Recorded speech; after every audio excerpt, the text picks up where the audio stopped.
या देवी सर्वभूतेषु मां शक्ति रूपेण संस्थिता नमस्तस्यै नमस्तस्यै नमस्तस्यै नमो नमः। ओम दुम दुर्गाय नमः।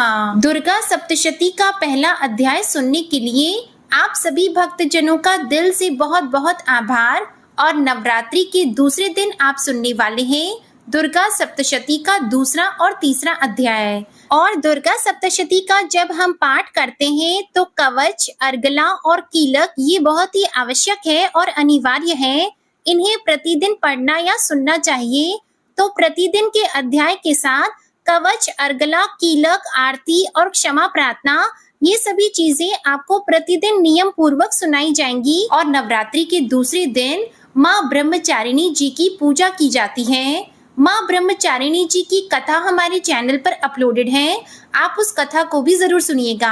अब आप सुनेंगे दुर्गा सप्तशती का दूसरा और तीसरा अध्याय। ओम नमः चंडिकाय। अब दूसरे अध्याय में देवताओं की तेज से देवी का प्रादुर्भाव और महिषासुर की सेना के वध के बारे में वर्णन किया गया है। ऋषि कहते हैं पूर्व काल में देवताओं और असुरों में पूरे 100 वर्षों तक घोर संग्राम हुआ था। उसमें असुरों का स्वामी महिषासुर था और देवताओं के नायक इंद्र थे। उस युद्ध में देवताओं की सेना महाबली असुरों से परास्त हो गई।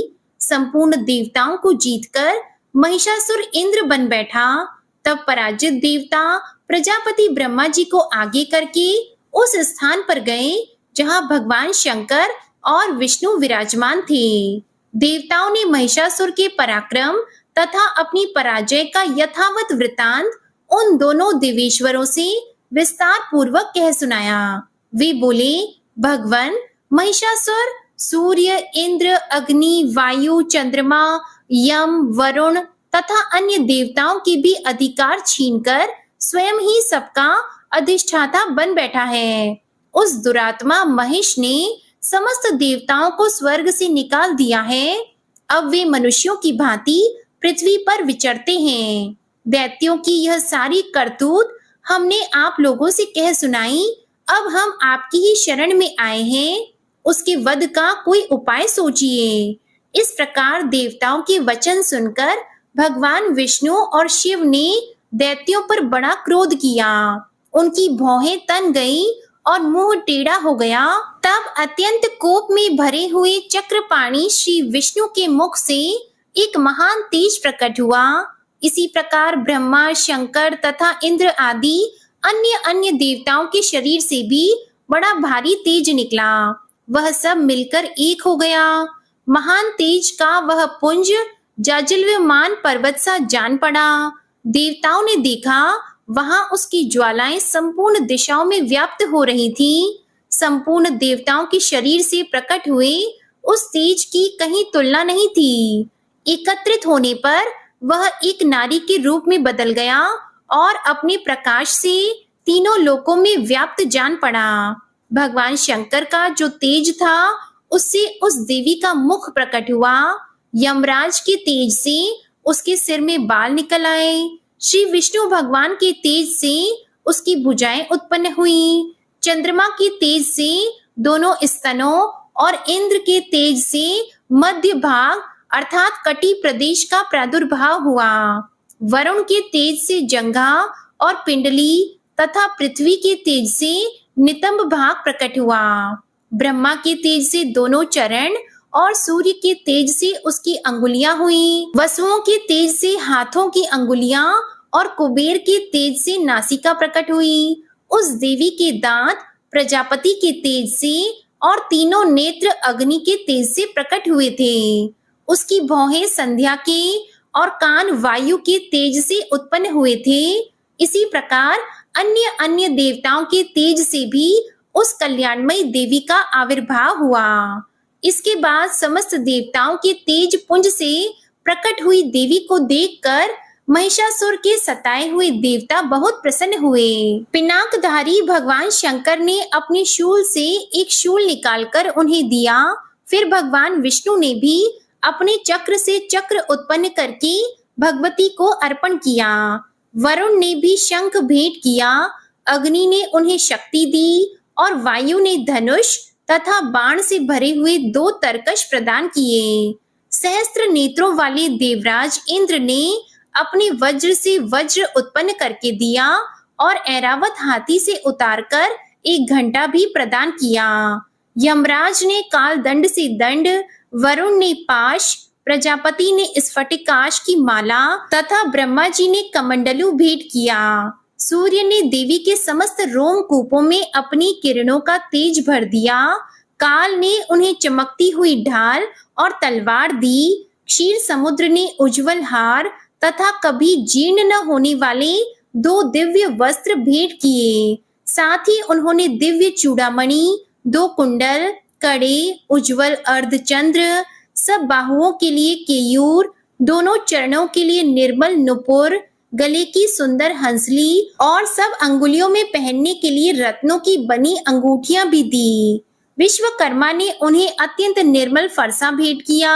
साथ ही अनेक प्रकार के अस्त्र और अभेद्य कवच दिए। इनके सिवा मस्तक और वक्ष स्थल पर धारण करने के लिए कभी न कुमलाने वाले कमलों की मालाएं दी। जलधि ने उन्हें सुंदर कमल का फूल भेंट किया। हिमालय ने सवारी के लिए सिंह तथा भांति भांति के रत्न समर्पित किए। धनाध्यक्ष कुबेर ने मधु से भरा पान पात्र दिया तथा संपूर्ण नागों के राजा शेष ने, जो इस पृथ्वी को धारण करते हैं, उन्हें बहुमूल्य मणियों से विभूषित नागहार भेंट दिया। इसी प्रकार अन्य देवताओं ने भी आभूषण और अस्त्र शस्त्र देकर देवी का सम्मान किया। इसके बाद उन्होंने बारंबार अट्टहास पूर्वक उच्च स्वर से गर्जना की। उनके भयंकर नाद से संपूर्ण आकाश गूंज उठा। देवी का वह अत्यंत उच्च स्वर से किया हुआ सिंहनाद कहीं समा न सका। आकाश उसके सामने लघु प्रतीत होने लगा। उससे बड़े जोर की प्रतिध्वनि हुई, जिससे संपूर्ण विश्व में हलचल मच गई और समुद्र कांप उठे।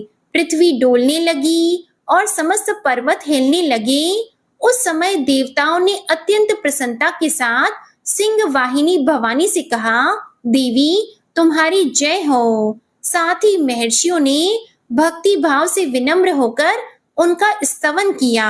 संपूर्ण त्रिलोकी को क्षोभग्रस्त देखकर दैत्यगण अपनी समस्त सेना को कवच आदि से सुसज्जित करके हाथों में हथियार लेकर सहसा उठकर खड़े हो गए।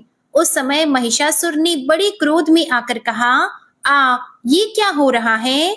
फिर वह संपूर्ण असुरों से घिरकर उस सिंहनाद की ओर लक्ष्य करके दौड़ा और आगे पहुंचकर उसने देवी को देखा, जो अपनी प्रभा से तीनों लोकों को प्रकाशित कर रही थी। उनके चरणों के भार से पृथ्वी दबी जा रही थी। माथे के मुकुट से आकाश में रेखा सी खिंच रही थी तथा वे अपने धनुष की टंकार से सातों पातालों को क्षुब्ध किए देती थी। देवी अपनी हजारों भुजाओं से संपूर्ण दिशाओं को आच्छादित करके खड़ी थी। इसके बाद उनके साथ दैत्यों का युद्ध छिड़ गया।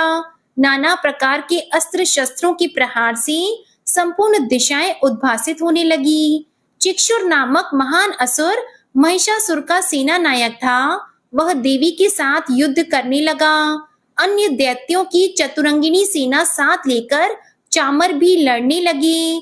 60,000 रथियों के साथ आकर उदग्न नामक महादैत्य ने लोहा लिया।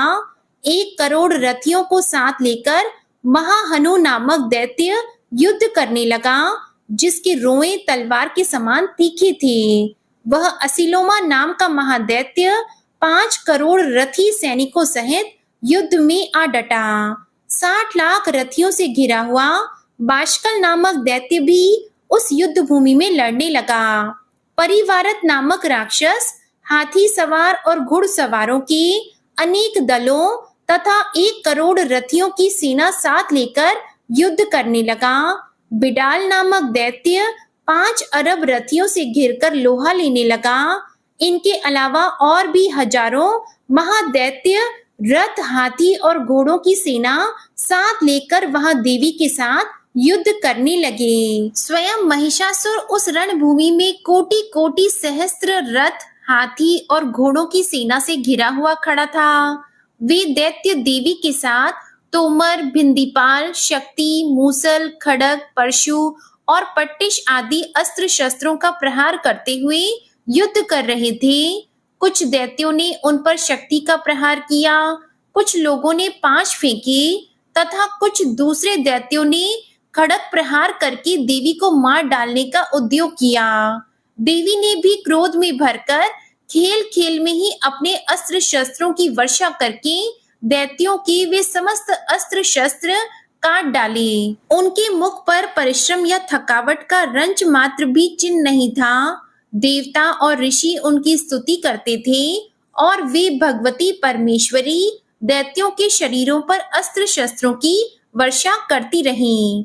देवी का वाहन सिंह भी क्रोध में भरकर गर्दन के बालों को हिलाता हुआ असुरों की सेना में इस प्रकार घूमने लगा मानो वनों में दावानल फैल रहा हो। रणभूमि में दैत्यों के साथ युद्ध करती हुई अंबिका देवी ने जितने निश्वास छोड़े वे सभी तत्काल सैकड़ों हजारों गणों के रूप में प्रकट हो गए और परशु, भिंदीपाल, खड़ग तथा पट्टिश आदि अस्त्रों द्वारा असुरों का सामना करने लगे।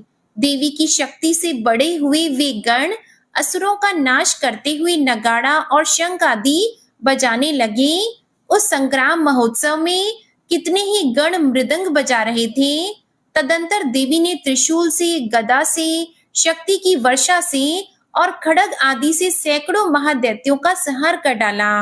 कितनों को घंटे के भयंकर नाद से मूर्छित करके मार गिराया। बहुत से दैत्यों को पाश से बांधकर धरती पर घसीटा। कितने ही दैत्य उनकी तीखी तलवार की मार से दो दो टुकड़े हो गए। कितने ही गदा की चोट से घायल होकर धरती पर सो गए। कितने ही मूसल की मार से अत्यंत आहत होकर रक्त वमन करने लगे। कुछ दैत्य शूल से छाती फट जाने के कारण पृथ्वी पर ढेर हो गए। उस रण आंगन में बाण समूहों की वृष्टि से कितने ही असुरों की कमर टूट गई। बाज की तरह झपटने वाले देव पीड़क दैत्यगण अपने प्राणों से हाथ धोने लगे। किन्हीं की बाहें छिन्न भिन्न हो गईं, कितनों की गर्दन कट गई, कितने ही दैत्यों के मस्तक कट कट कर गिरने लगे। कुछ लोगों के शरीर मध्य भाग में ही विदीर्ण हो गए। कितने ही महादैत्य जांघें कट जाने से पृथ्वी पर गिर पड़े। कितनों को ही देवी ने एक बाह, एक पैर और एक नेत्र वाले करके दो टुकड़ों में चीर डाला। कितने ही दैत्य मस्तक कट जाने पर भी गिरकर फिर उठ जाते और केवल धड़ के ही रूप में अच्छे अच्छे हथियार हाथ में लेकर देवी के साथ युद्ध करने लगते थे। दूसरे कबंध युद्ध के बाजों की लय पर नाचते थे। कितने ही बिना सिर के धड़ हाथों में खड़ग, शक्ति और रिष्टि लिए दौड़ते थे तथा दूसरे दूसरे महादैत्य ठहरो ठहरो यह कहते हुए देवी को युद्ध के लिए ललकारते थे। जहां वह घोर संग्राम हुआ था वहां की धरती देवी के गिराए हुए रथ, हाथी, घोड़े और असुरों की लाशों से ऐसी पट गई थी कि वहां चलना फिरना असंभव हो गया था। दैत्यों की सेना में हाथी, घोड़े और असुरों के शरीरों से इतनी अधिक मात्रा में रक्तपात हुआ था कि थोड़ी ही देर में वहां खून की बड़ी बड़ी नदियां बहने लगी। मां जगदम्बा ने असुरों की विशाल सेना को क्षण भर में नष्ट कर दिया।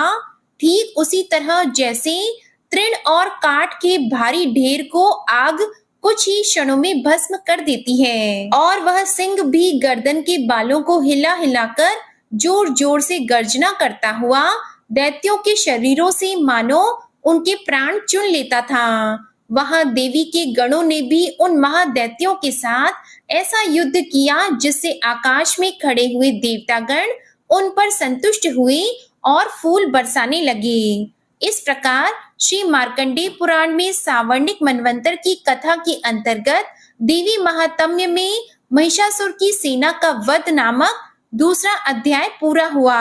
और अब आप सुनेंगे दुर्गा सप्तशती का तीसरा अध्याय। दुर्गा सप्तशती के तीसरे अध्याय में सेनापतियों सहित महिषासुर के वध का वर्णन किया गया है। ऋषि कहते हैं, दैत्यों की सेना को इस प्रकार तहस नहस होते देखकर महादैत्य सेनापति चिक्षुर क्रोध में भरकर अंबिका देवी से युद्ध करने के लिए आगे बढ़ा। वह असुर रणभूमि में देवी के ऊपर इस प्रकार बाणों की वर्षा करने लगा जैसे बादल मेरुगिरी के शिखर पर पानी की धार बरसा रहा हो। तब देवी ने अपने बाणों से उसके बाण समूह को अनायास ही काटकर उसके घोड़ों और सारथी को भी मार डाला, साथ ही उसकी धनुष तथा अत्यंत ऊंची ध्वजा को भी तत्काल काट गिराया। धनुष कट जाने पर उसके अंगों को अपने बाणों से बींध डाला। धनुष, रथ, घोड़े और सारथी के नष्ट हो जाने पर वह असुर ढाल और तलवार लेकर देवी की ओर दौड़ा। उसने तीखी धार वाली तलवार से सिंह के मस्तक पर चोट करके देवी की भी बाईं भुजा में बड़े वेग से प्रहार किया। राजन, देवी की बाह पर पहुंचते ही वह तलवार टूट गई। फिर तो क्रोध से लाल आंखें करके उस राक्षस ने शूल हाथ में लिया और उसे उस महादैत्य ने भगवती भद्रकाली के ऊपर चलाया। वह शूल आकाश से गिरते हुए सूर्यमंडल की भांति अपने तेज से प्रज्वलित हो उठा। उस शूल को अपनी ओर आते देखकर देवी ने भी शूल का प्रहार किया। उससे राक्षस के शूल के सैकड़ों टुकड़े हो गए, साथ ही महादैत्य चिक्षुर की भी धज्जियां उड़ गईं। वह प्राणों से हाथ धो बैठा। महिषासुर के सेनापति उस महापराक्रमी चिक्षुर के मारे जाने पर देवताओं को पीड़ा देने वाला चामर हाथी पर चढ़कर आया। उसने भी देवी के ऊपर शक्ति का प्रहार किया, किंतु जगदम्बा ने उसे अपनी हुंकार से ही आहत एवं निष्प्रभ करके तत्काल पृथ्वी पर गिरा दिया। शक्ति टूटकर गिरी हुई देखकर चामर को बड़ा क्रोध हुआ। तब उसने शूल चलाया, किंतु देवी ने उसे भी अपने बाणों के द्वारा काट डाला। इतने में ही देवी का सिंह उछलकर हाथी के मस्तक पर चढ़ बैठा और उस दैत्य के साथ खूब जोर लगाकर बाहु युद्ध करने लगा। वे दोनों लड़ते लड़ते हाथी से पृथ्वी पर आ गए और अत्यंत क्रोध में भरकर एक दूसरे पर बड़े भयंकर प्रहार करते हुए लड़ने लगे। इसके बाद सिंह बड़े वेग से आकाश की ओर उछला और उधर से गिरते समय उसने पंजों की मार से चामर का सिर धड़ से अलग कर दिया। इसी प्रकार उदग्र भी शिला और वृक्ष आदि की मार खाकर रणभूमि में देवी के हाथ से मारा गया तथा कराल भी दांतों, मुक्कों और थप्पड़ों की चोट से धराशायी हो गया। क्रोध में भरी हुई देवी ने गदा की चोट से उद्धत का कचूमर निकाल डाला, भिंदीपाल से वाशकल को तथा बाणों से ताम्र और अंधक को मौत के घाट उतार दिया। 3 नेत्रों वाली परमेश्वरी ने त्रिशूल से उग्रास्य, उग्रवीर्य तथा महाहनु नामक दैत्यों को मार डाला। तलवार की चोट से विडाल के मस्तक को धड़ से काट गिराया। दुर्धर और दुर्मुख इन दोनों को भी अपने बाणों से यमलोक भेज दिया। इस प्रकार अपनी सेना का संहार होता देखकर महिषासुर ने भैंसे का रूप धारण करके देवी के गणों को त्रास देना आरंभ किया। किन्हीं को थोथून से मारकर, किन्हीं के ऊपर खुरों का प्रहार करके, किन्हीं किन्हीं को पूंछ से चोट पहुंचाकर, कुछ को सींगों से विदीर्ण करके, कुछ गणों को वेग से, किन्हीं को सिंहनाद से, कुछ को चक्कर देकर और कितनों को निःश्वास वायु के झोंके से धराशायी कर दिया। इस प्रकार गणों की सेना को गिराकर वह असुर महादेवी के सिंह को मारने के लिए झपटा। इससे जगदम्बा को बड़ा क्रोध हुआ। उधर महापराक्रमी महिषासुर भी क्रोध में भरकर धरती को खुरों से खोदने लगा तथा अपने सींगों से ऊंचे ऊंचे पर्वतों को उठाकर फेंकने और गरजने लगा। उसके वेग से चक्कर देने के कारण पृथ्वी शुद्ध होकर फटने लगी। उसकी पूंछ से टकराकर समुद्र सब ओर से धरती को डुबोने लगा। हिलते हुए सींगों के आघात से विदीर्ण होकर बादलों के टुकड़े टुकड़े हो गए। उसके श्वास की प्रचंड वायु के वेग से उड़े हुए सैकड़ों पर्वत आकाश से गिरने लगे। इस प्रकार क्रोध में भरे हुए उस महादैत्य को अपनी ओर आते देखकर चंडिका ने उसका वध करने के लिए महान क्रोध किया। उन्होंने पाश फेंककर उस महान असुर को बांध लिया। उस महासंग्राम में बंध जाने पर उसने भैंसे का रूप त्याग दिया और तत्काल सिंह के रूप में वह प्रकट हो गया। उस अवस्था में जगदम्बा ज्यों ही उसका मस्तक काटने के लिए तत्पर हुई, त्यों ही वह खड्गधारी पुरुष के रूप में दिखाई देने लगा। तब देवी ने तुरंत ही बाणों की वर्षा करके ढाल और तलवार के साथ उस पुरुष को भी बांध डाला।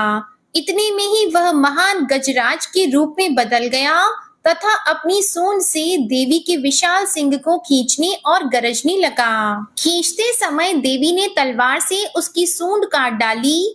तब उस महादैत्य ने पुनः भैंसे का शरीर धारण कर लिया और पहले की ही भांति चराचर प्राणियों सहित तीनों लोगों को व्याकुल करने लगा। तब क्रोध में भरी हुई जगन्माता चंडिका बारंबार उत्तम मधु का पान करने और लाल आंखें करके हंसने लगी। उधर वह बल और पराक्रम के मद से उन्मत्त हुआ राक्षस गरजने लगा और अपने सींगों से चंडी के ऊपर पर्वतों को फेंकने लगा।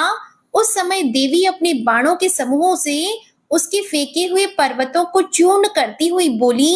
बोलते समय उनका मुख मधु के मद से लाल हो रहा था और वाणी लड़खड़ा रही थी। देवी ने कहा, ओ मूढ़, मैं जब तक मधु पीती हूँ तब तक तू क्षण भर के लिए खूब गरज ले। मेरे हाथ से यहीं तेरी मृत्यु हो जाने पर अब शीघ्र ही देवता भी गर्जना करेंगे।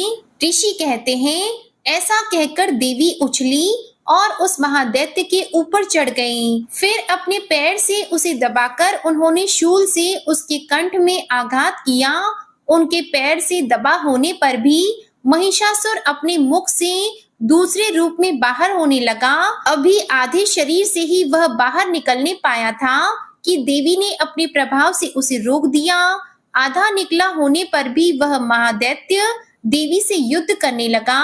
तब देवी ने बहुत बड़ी तलवार से उसका मस्तक काट गिराया। फिर तो हाहाकार करती हुई दैत्यों की सारी सेना भाग गई तथा संपूर्ण देवता अत्यंत प्रसन्न हो गए।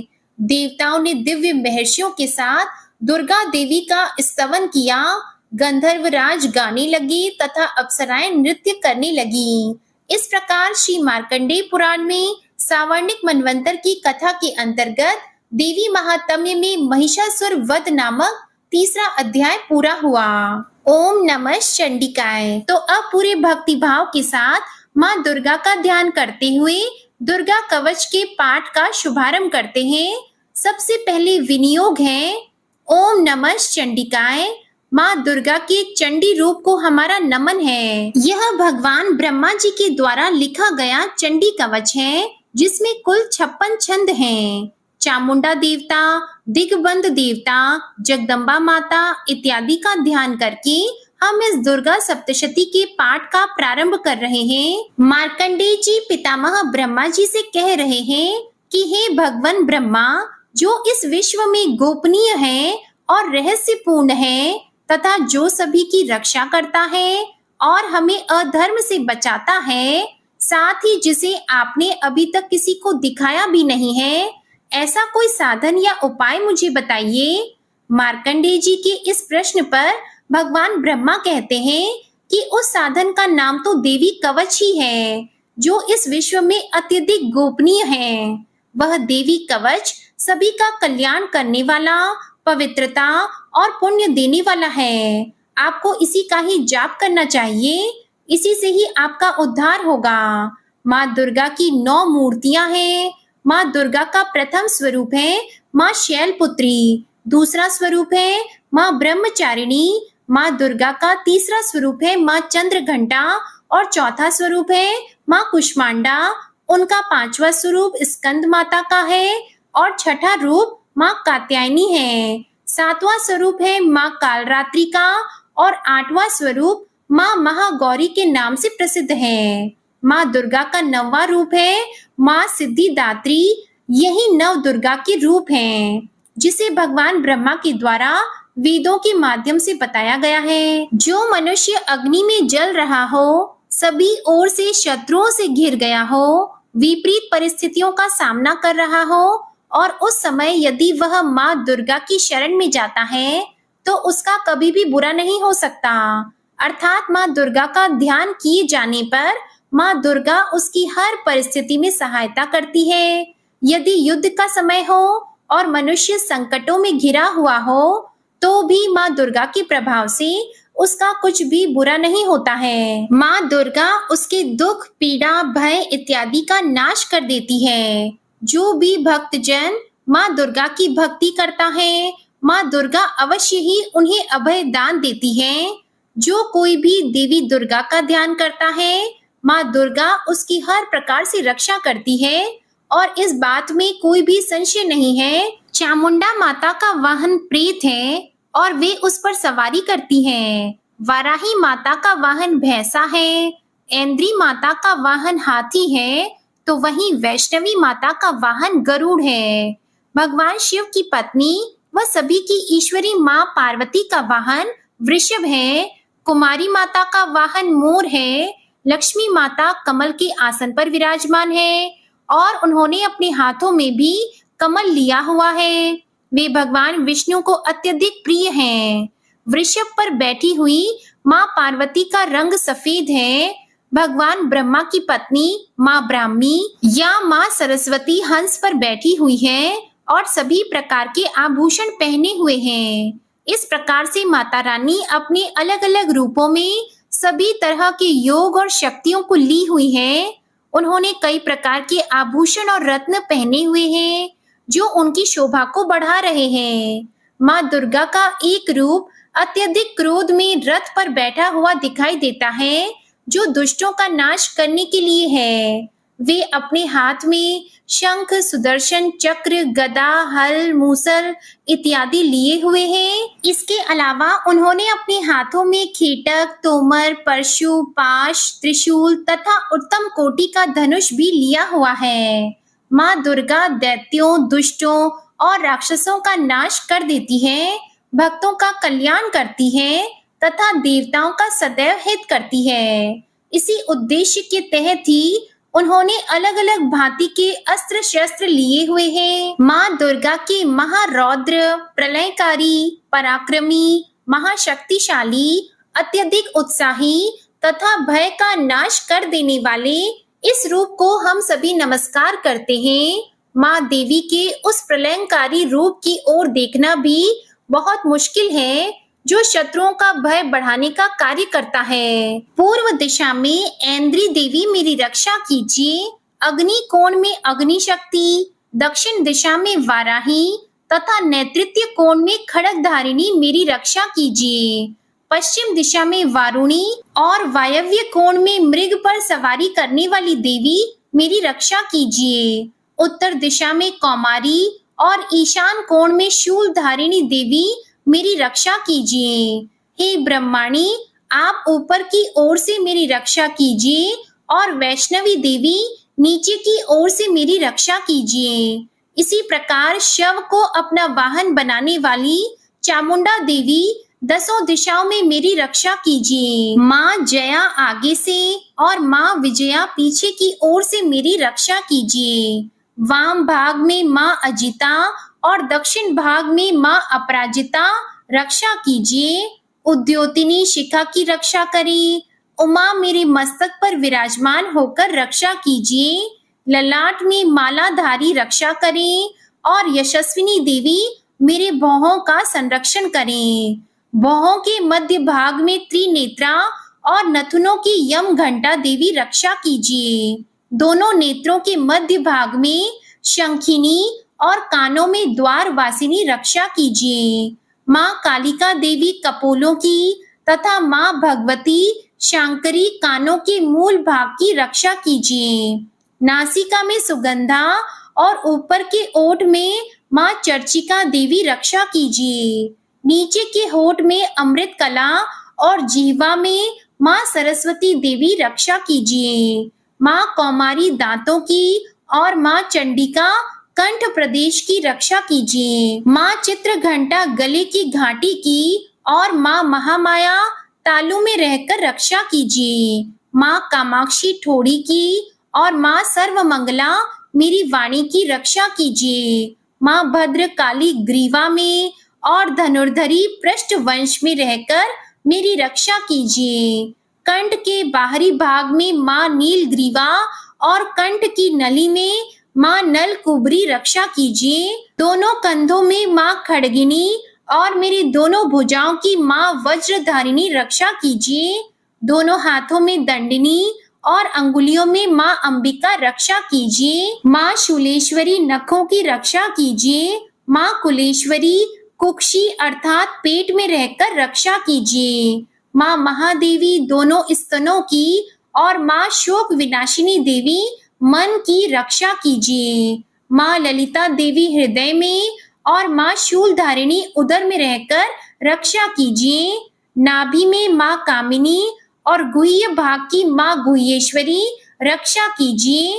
पूतना और कामिका लिंग की और महिष वाहिनी गुदा की रक्षा कीजिए। भगवती कटी भाग में और विंध्यवासिनी घुटनों की रक्षा करें। संपूर्ण कामनाओं को देने वाली महाबला देवी दोनों पिंडलियों की रक्षा करें। नारसिंही दोनों घुटियों की और तेजस्वी देवी दोनों चरणों के पृष्ठ भाग की रक्षा करें। श्री देवी पैरों की अंगुलियों में और तलवासिनी पैरों के तलवों में रहकर रक्षा करें। अपनी दाढ़ों के कारण भयंकर दिखाई देने वाली दृष्टंकराली देवी नखों की और ऊर्ध्वकेशिनी देवी केशों की रक्षा करें। रोमवलियों के छिद्रों में कौबेरी और त्वचा की वागीश्वरी देवी रक्षा करें। पार्वती देवी रक्त, मज्जा, वसा, मांस, हड्डी और मेद की रक्षा करें। आंतों की कालरात्रि और पित्त की मुटुकेश्वरी रक्षा करें।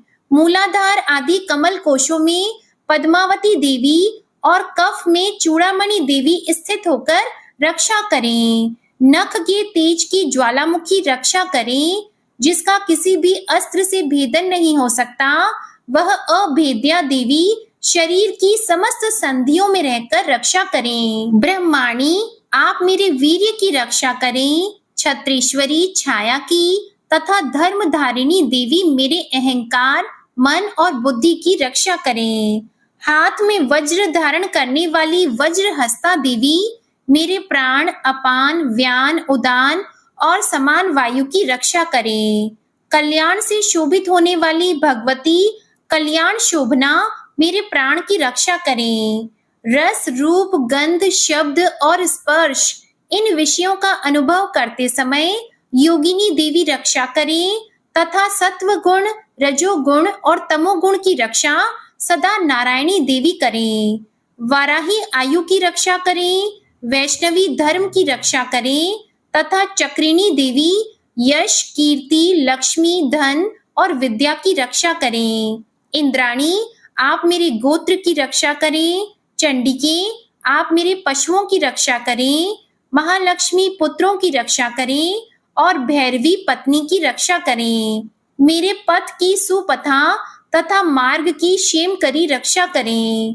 राजा के दरबार में महालक्ष्मी रक्षा करें और सब ओर व्याप्त रहने वाली विजया देवी संपूर्ण भयों से मेरी रक्षा करें। देवी जो स्थान कवच में नहीं कहा गया है अतएव रक्षा से रहित है, वह सब आपके द्वारा सुरक्षित है, क्योंकि आप विजयशालिनी और पाप नाशिनी हो। माँ दुर्गा की आज्ञा के बिना कोई भी व्यक्ति इस विश्व में एक कदम भी आगे नहीं बढ़ सकता है। हम यदि कहीं भी जा रहे हैं तो हमें अवश्य ही इस देवी कवच का पाठ करना चाहिए और उसके बाद ही प्रस्थान करना चाहिए। इस दुर्गा रक्षा कवच के पाठ से हमें हर जगह लाभ और सफलता मिलती है और हमारे सभी काम बन जाते हैं।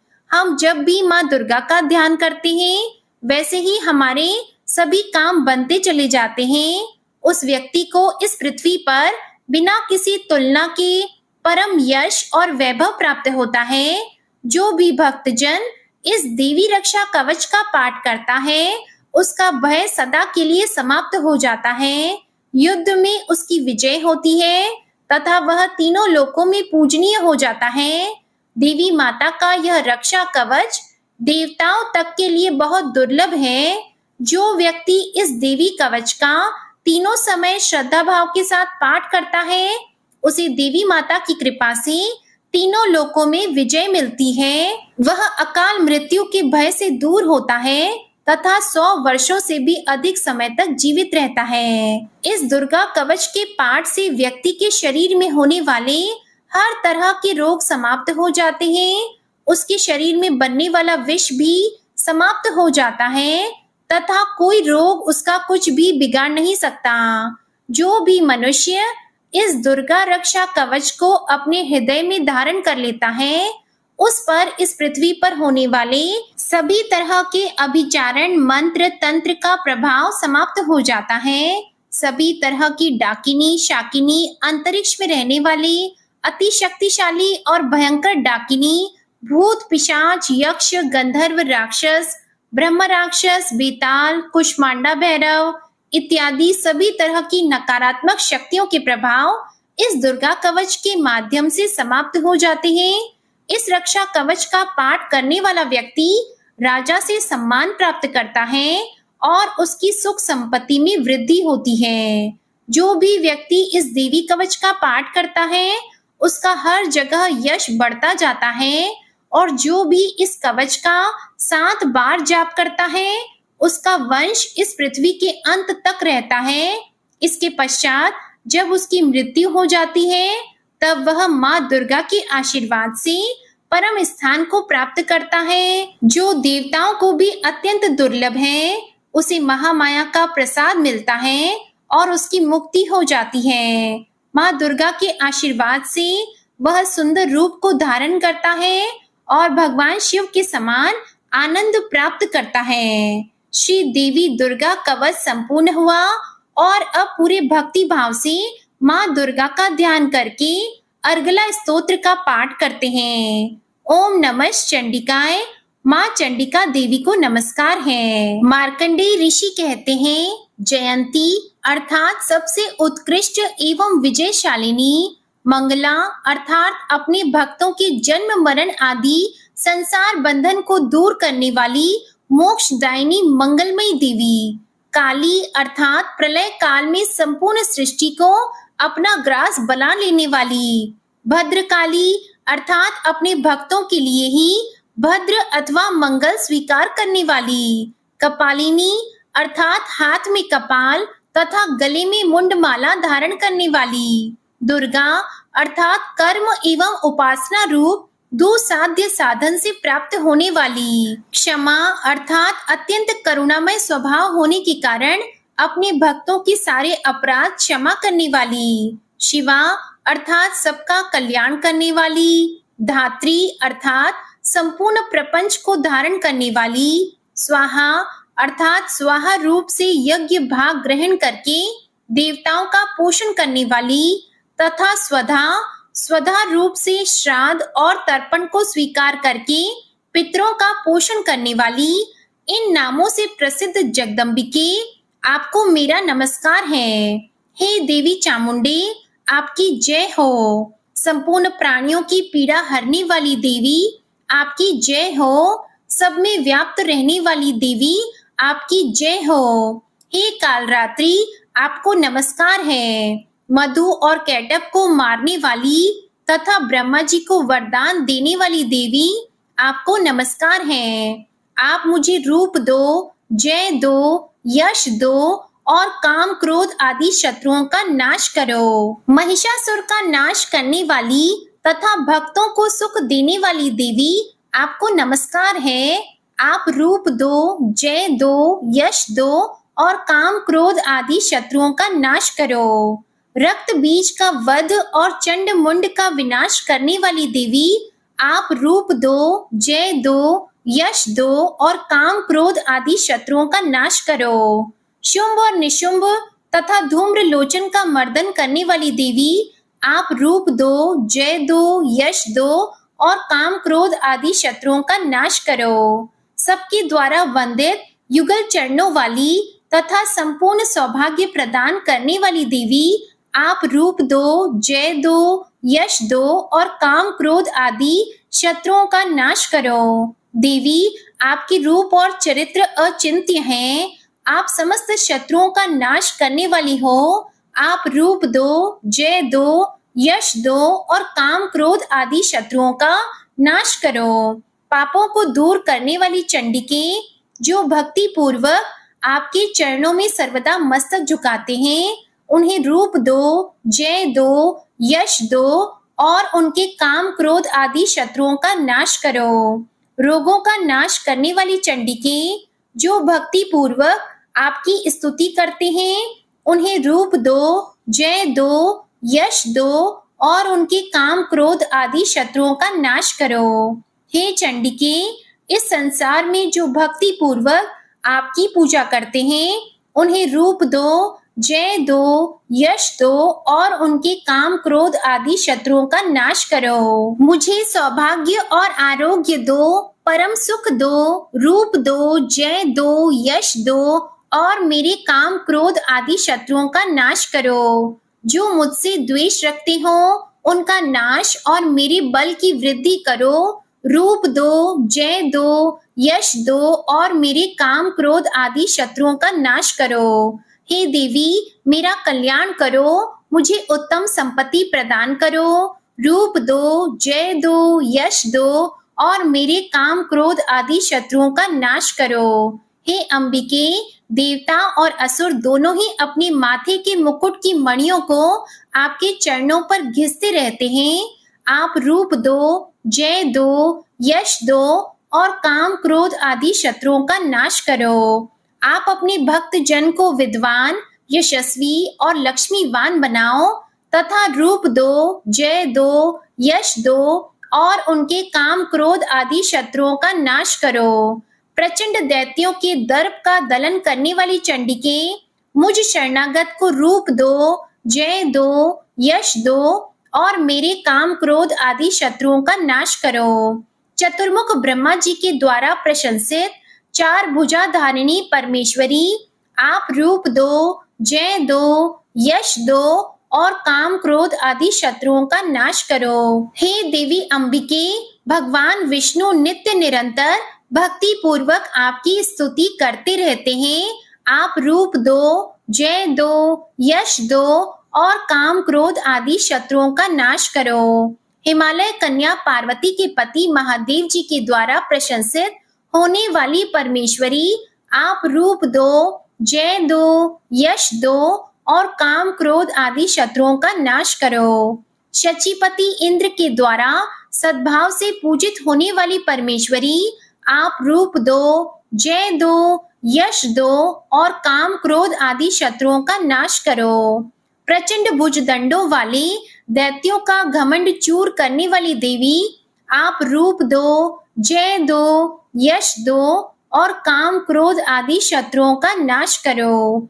हे देवी अंबिके, आप अपने भक्त जनों को सदा असीम आनंद प्रदान करती रहती हो। मुझे रूप दो, जय दो, यश दो और मेरे काम क्रोध आदि शत्रुओं का नाश करो। मन की इच्छा के अनुसार चलने वाली मनोहर पत्नी प्रदान करो, जो दुर्गम संसार सागर से तारने वाली तथा उत्तम कुल में उत्पन्न हुई हो। जो मनुष्य इस अर्गला स्तोत्र का पाठ करके सप्तशती रूपी महास्तोत्र का पाठ करता है, वह सप्तशती की जप संख्या से मिलने वाले श्रेष्ठ फल को प्राप्त होता है।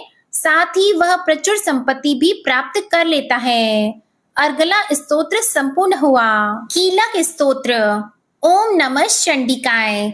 मार्कंडेय ऋषि जी कहते हैं, विशुद्ध ज्ञान ही जिनका शरीर है, तीनों वेद ही जिनके दिव्य नेत्र हैं, जो कल्याण प्राप्ति के हेतु हैं तथा अपने मस्तक पर अर्धचंद्र का मुकुट धारण करते हैं, उन भगवान शिव को नमस्कार है। मंत्रों का जो अभी कीलक है, अर्थात मंत्रों की सिद्धि में विघ्न उपस्थित करने वाले शाप रूपी कीलक का जो निवारण करने वाला है, उस सप्तशती स्तोत्र को संपूर्ण रूप से जानना चाहिए और जानकर उसकी उपासना करनी चाहिए।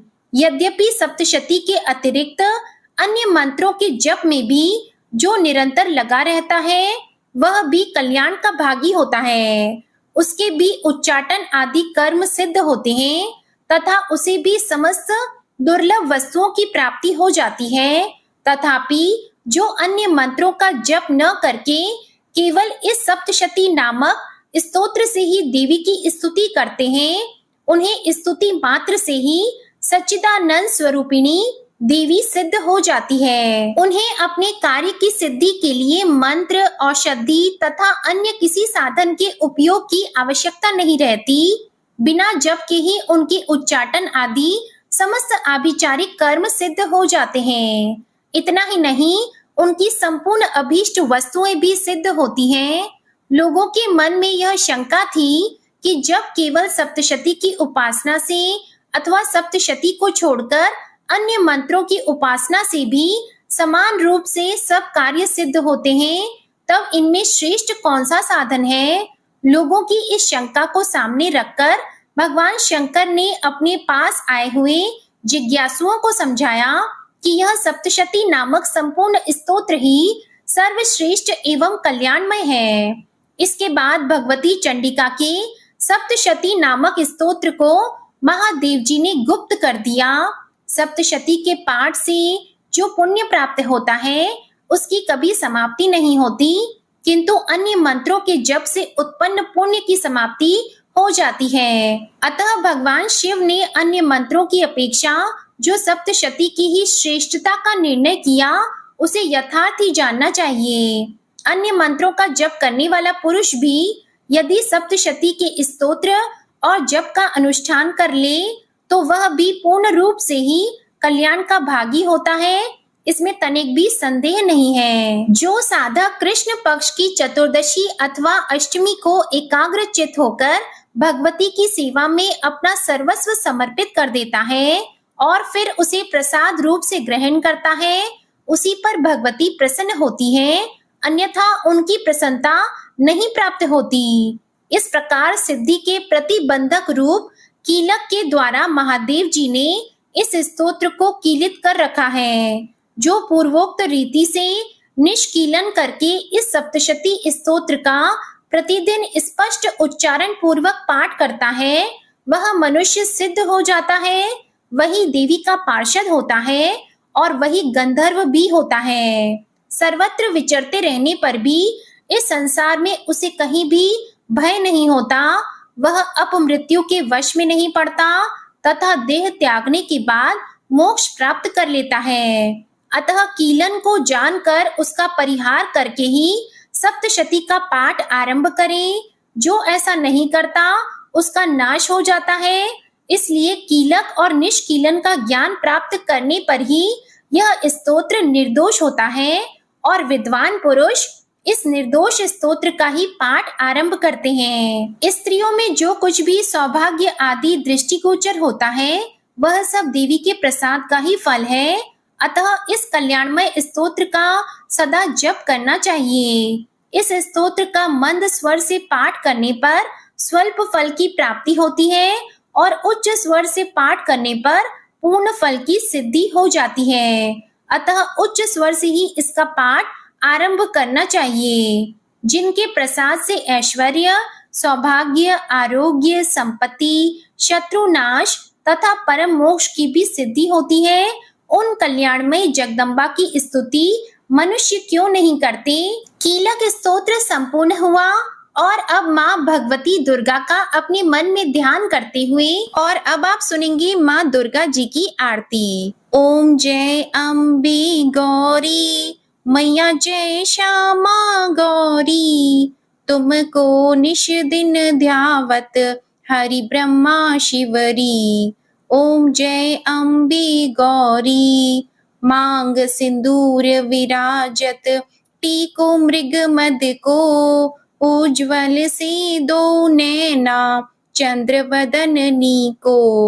ओम जय अम्बे गौरी कनक समान कलेवर रक्तांबर राजी, रक्त पुष्प गल माला कंठन पर साजी।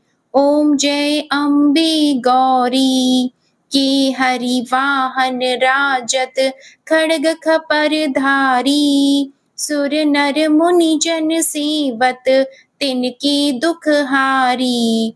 ओम जय अम्बे गौरी कानन कुंडल शोभित, नासाग्रे मोती, कोटिक चंद्र दिवाकर समराजत ज्योति। ओम जय अम्बे गौरी शुंभ निशुंभ बिदारे महिषासुर घाती धूम्र विलोचन नैना निश दिन मदमाती। ओम जय अम्बे गौरी चंड मुंड सहारे शोणित बीज हरि मधु कैटभ दो मारे सुर भय हीन करे। ओम जय अम्बे गौरी ब्रह्माणी रुद्राणी तुम कमला रानी आगम निगम बखानी तुम शिव पट रानी। ओम जय अम्बे गौरी 64 योगिनी मंगल गावे नृत्य करत भैरू बाजत ताल मृदंगा अरु बाजत डमरू। ओम जय अम्बे गौरी तुम ही जग की माता तुम ही हो भरता भक्तन की दुख हरता सुख संपत्ति करता। ओम जय अम्बे गौरी भुजाचार अति शोभित वर मुद्राधारी मन वांछित फल पावत सेवत नर नारी। ओम जय अम्बे गौरी कंचन थाल विराजत अगर कपूर बाती श्रीमाल के तुम राजत कोटि रतन ज्योति। ओम जय अम्बे गौरी श्री अम्बे जी की आरती जो कोई नर गावे कहत शिवानंद स्वामी सुख संपत्ति पावे।